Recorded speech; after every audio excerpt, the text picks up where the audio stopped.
Alright, so I recently finished playing through Atelier Yumia, I think is how it's pronounced. But yeah, this is my first game ever from Gust, and obviously in this entire series.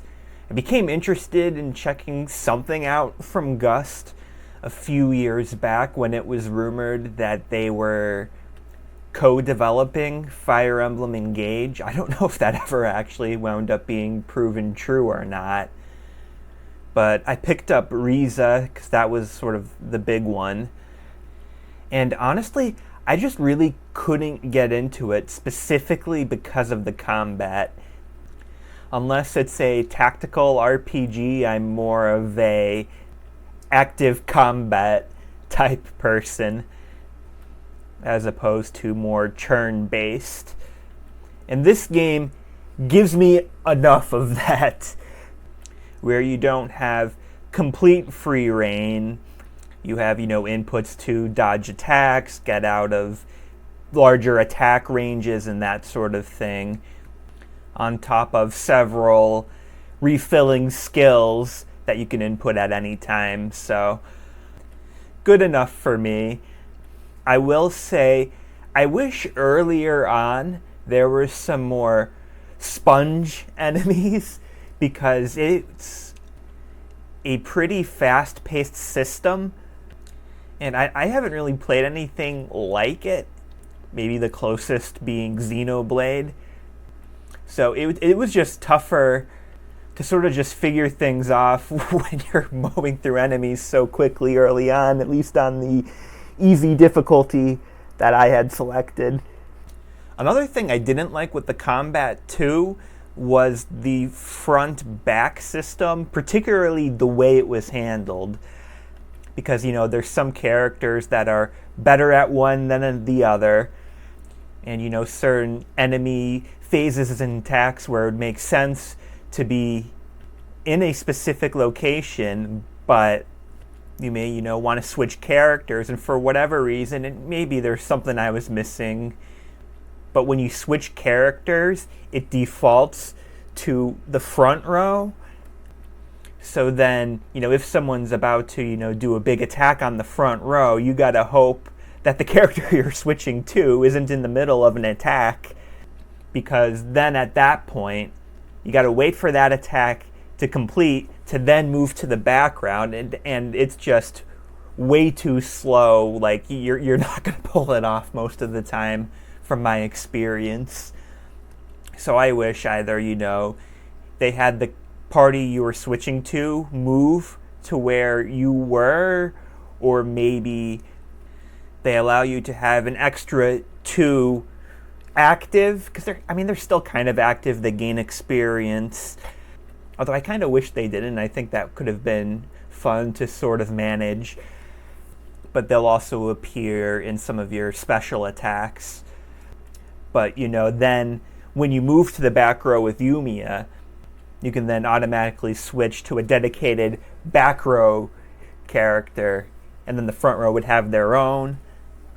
Or maybe you can even link someone up to Yumia, because there's only 6 party members, and there's, 3 each, front row, back row. So maybe if you wanted to have everyone active, you can maybe link someone to Yumia to be that default back unit. But I'm just spitballing here a bit. Something that stood out to me right away, though, was, so I actually checked out the demo, especially considering my experience with Ryza before getting the full game, and it ran perfectly fine, but I actually had some performance issues on a PC that really shouldn't have been having performance issues. I did look it up, and it was an easy enough fix. I guess it was just some poor optimization, and a lot of people experienced the issue and the community fixed it, but still, it really shouldn't be like that. It should have, been patched by now. The game's been out a while at this point, and there's even a sequel announced now. Alchemy is another of the core mechanics in the game. You use that to craft better weapons and equipment for your characters in combat. Overall, it's weird. I don't know if I really approached it the right way, So I was very conservative with my materials. I wanted to make sure I had the ability to alchemize as many items as possible, which led to everything being low level until the end of the game pretty much. And you have this like little, I would almost call it like a mini game, and it was fun to sort of efficiently, find materials to activate all the different bonuses you can get.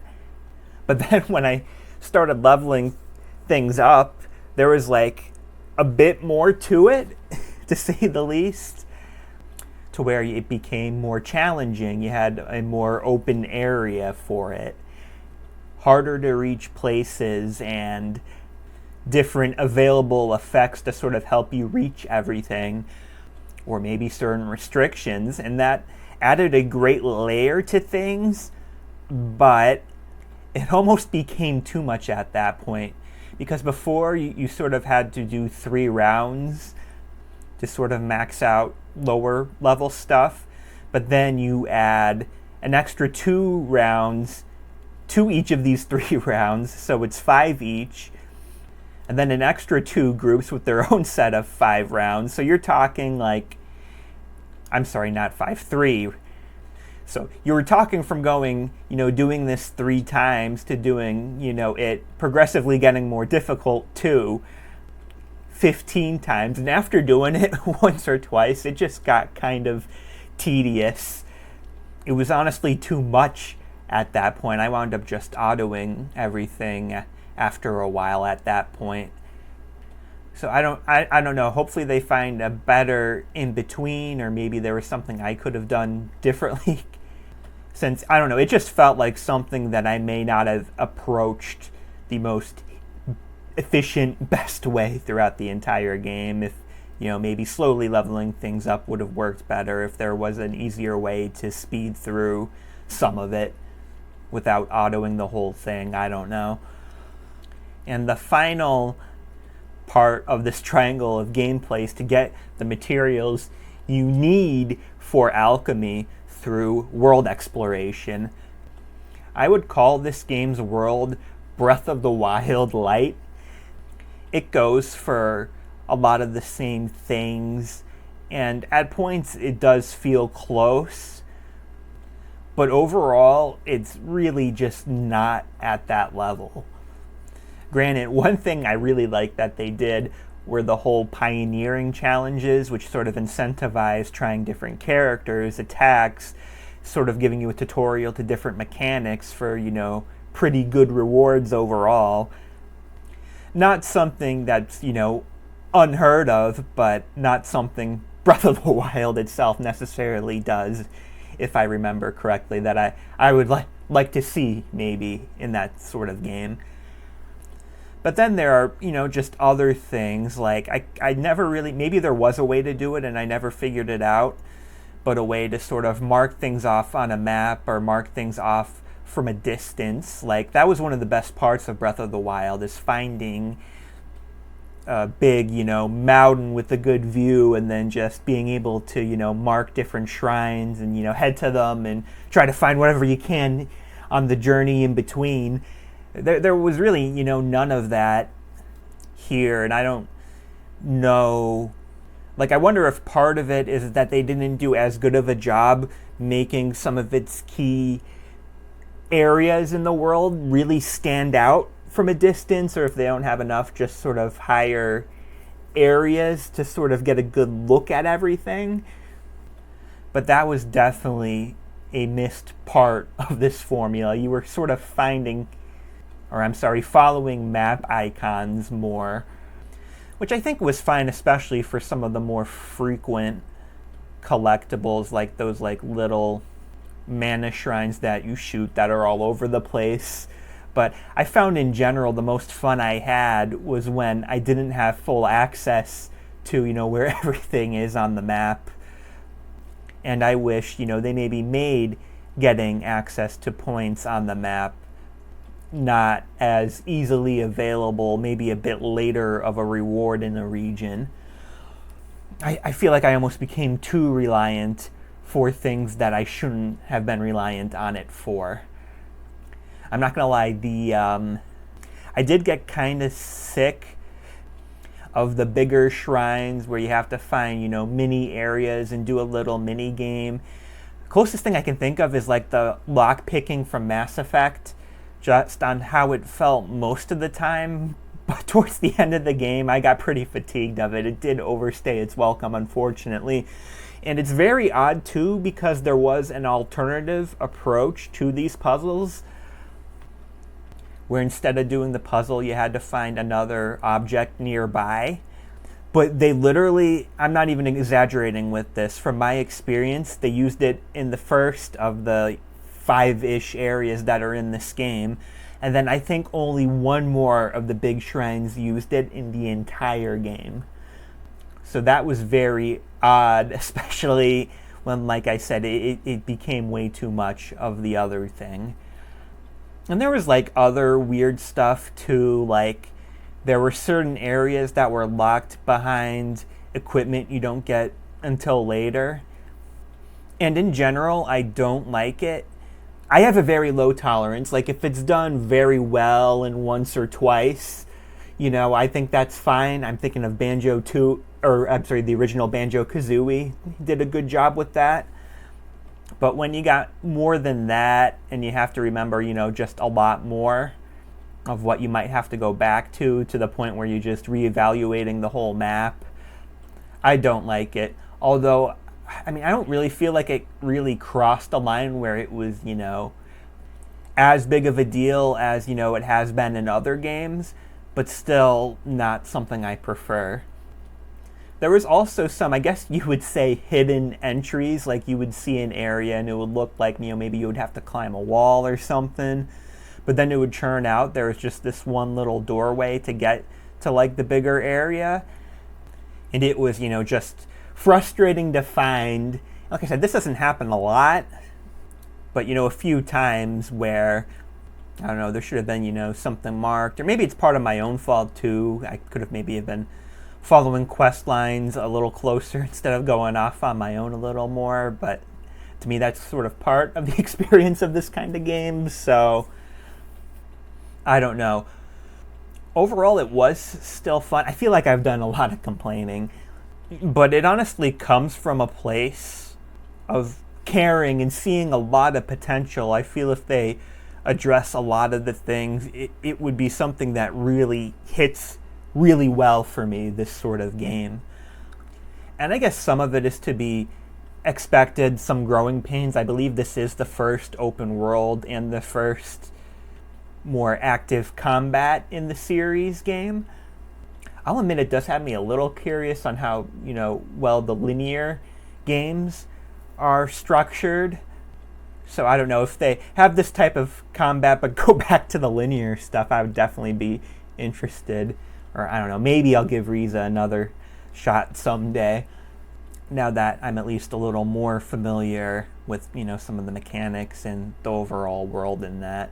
Maybe I'll have a little more tolerance for the combat. I will say, I did like the story, honestly. It wasn't one of the best of all time, but I enjoyed the cast. I enjoyed some of the themes and dilemmas that were visited. Definitely above average and a nice icing on the cake. The one thing I didn't like, though, with it was that, some of the build-up in the cutscenes and some animations were a little on the slower side, and they gave you the option to fast forward through them, but if you don't get it just right, like if you're not spamming on and off the fast forward button, it'll just skip through a bunch of text when it starts. Like I kind of wish, I think a lot of visual novels for unread text will let you skip, and as soon as you reach the new text, it'll stop, so then you can pick right back up there. I feel like that's how they should have done it here too. You can go back, there is a conversation log, but I don't feel like you should have to do that. I did do some of the DLC. I didn't get the cosmetics. I thought they were more money than they were worth. If it wasn't that much more to get them, I probably would have went for it, but I went for, more of the content heavy DLC. It was all good. It was it was kind of more of the same, which was fine. It was, sort of seamlessly integrated into the story, or I should say the world, not really in the main story. They actually have it listed as its own separate main story. That's how you can kind of tell what's DLC and what's not. I don't know, there's maybe a little bit of a gimmick to them, but nothing too crazy. But would, recommend that DLC if, it's a fair enough price for you. And yeah, definitely curious. I know they announced Karya. I was a little conflicted at first because, like I said, I only really knew about Ryza. So I kind of thought we would be continuing the story of this party here, and it doesn't look like that's going to be the case, which was a little disappointing. Like I said, I liked it, but I'm curious. Hopefully they got a new great set of characters. I think I read that typically, the previous characters will, still appear in various roles. So looking forward to seeing how they, do that in that game whenever I eventually pick it up, which I intend to. Like I said, I really like this, and like I said, I have high hopes and hope that they could, fix a lot of, the smaller issues. Hopefully they're aware and there's other people that have, had similar experiences, but who knows. I'm also mildly curious. I know there's the Knights of Azure series too. I remember seeing a YouTube channel called Valkyrie Aurora, who eventually was the VTuber Nareens. I think they're completely done with content creation now, but I remember, because I think I found a bunch of their videos through looking up Gust, and I remember they had a bunch of good Nier videos too, but I remember Knights of Azure was another one I was kind of interested in, but I kind of thought Atelier may have been more of the way to go, since that's more of, the flagship series from Gust. But I think I saw that Knights of Azure is a bit more active combat focused, so I don't know, maybe I'll look into that at some point too. But yeah, like I said, good start here and a lot of potential that you can build off of.